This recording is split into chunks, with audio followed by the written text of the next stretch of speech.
everyone, welcome back to the Minerva Edit, where we speak everything about shoes.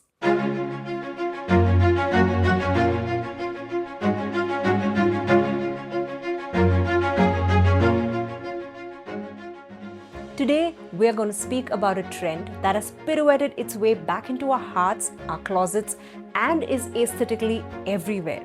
This is the ballet trend, or as the internet likes to call it, the balletcore. While I absolutely love seeing my students in traditional ballet canvas slippers, the fashion world has taken that studio magic and turned it something built for the pavement. We are talking about the chic, comfortable, and the utterly delightful fashion interpretation that is changing the way we walk. So grab on your leg warmers, put on your metaphorical tiara, and let's dive into this fascinating world of the ballet shoe trend. The marriage between ballet and fashion isn't new. It's basically an aged-up romance that keeps having its glorious comebacks. The real pioneer was a legendary fashion editor named Diana Vreeland. During World War II, there were massive restrictions on materials for shoes, especially leather. But do you know what wasn't restricted? Simple fabrics used to make ballet slippers. Then came the it girls of the 1950s. And we cannot talk about ballet flats without talking about the ultimate icon, Audrey Hepburn. Now, Audrey Hepburn was actually a trained ballerina, and she had a bit of a secret. For a woman of her era, she was quite tall, around 5 feet 7 inches. And she was extremely self-conscious about the size of her feet, 10.5. She also didn't really want to tower over her leading men on screen. So what does a Hollywood star do? She goes to the legendary Italian shoemaker Salvatore Ferragamo. In 1954, Ferragamo custom designed a ballet suede flat specifically for her and named it the Audrey.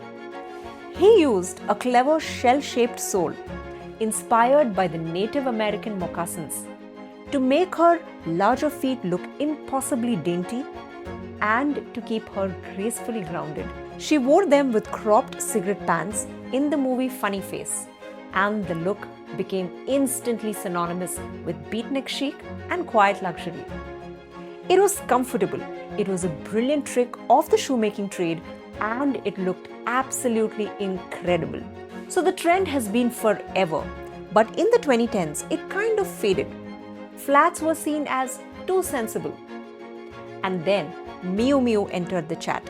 In 2016, Miuccia Prada decided that the classic ballet flats needed a rebellious makeover. She released a version that was pure satin but added punk rock details, thick black leather straps, buckles, and mismatched ribbons. People went insane. They said, "I'm graceful, but I can also kick a hole in your door." But Miu Miu wasn't done. They brought them back in their fall collection 2022, sparking the entire balletcore movement on TikTok. This time, they paired simple silky flats with incredibly chunky fuzzy leg warmers. Thanks to Miu Miu, the ballet flat is no longer just sensible, it's officially cool. Let's talk about how other brands have used ballet as a theme to create total foot magic. Nike has repeatedly used ballet as an inspiration to solve the dance to street comfort problem. They collaborated with movement directors to create the Nike Air Sesh, a shoe specifically for dancers. It's less satin ribbon and more techno ballerina. Now, if you want the most unexpected plot twist in footwear, look at Puma. Yes, the sportswear brand. They took their iconic Speed Cat, which was originally designed as a fireproof Formula One racing shoe for drivers to shave off milliseconds of lap times, and transformed it into the ballet Speed Cat.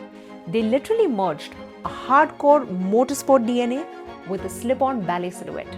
It has the classic racing tire tread on the sole, but looks like an edgy street flat.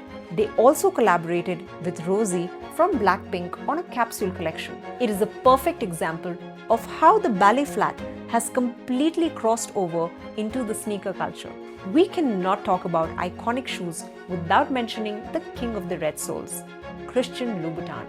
While you might associate him with towering stilettos, ballet is deeply woven into his brand's DNA. At just 16 years old, Louboutin got an internship at the world-famous Folies Bergère Cabaret in Paris. His job?